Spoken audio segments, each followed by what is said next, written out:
देंगे। बड़ी अच्छी बात। और प्योर बिररस का बिरहा जब शुरू हो गल तो हो गल। महफिल भी बड़ा सुंदर बा, जहाँ बहुत आदमी भीड़ हो जाला वो जो बिरहा ना हो गए, लेकिन ऐसा बड़ा सुंदर लोग हों भैया भैया, और बड़ा शांति से आप लोगों ने बिरहा को सुनवैया हुआ।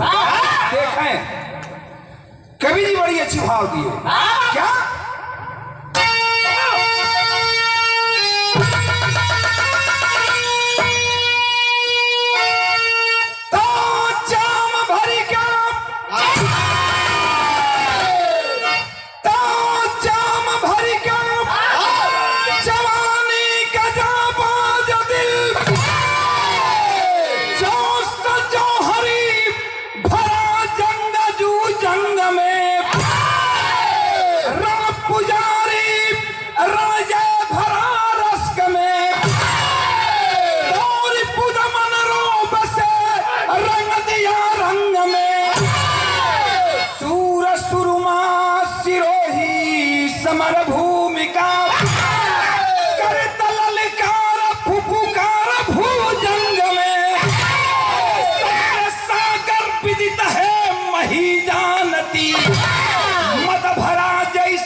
कर पिया भंग में।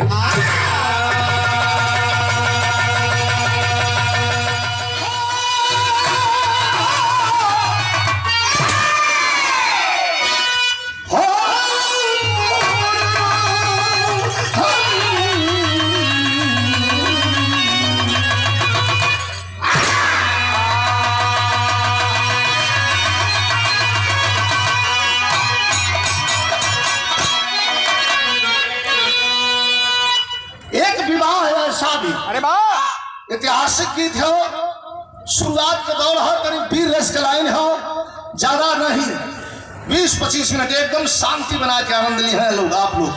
तो फिर दोबारा सुनने का मन करिए। अरे वाह, बिरहा सुनने वाली चीज भूमिका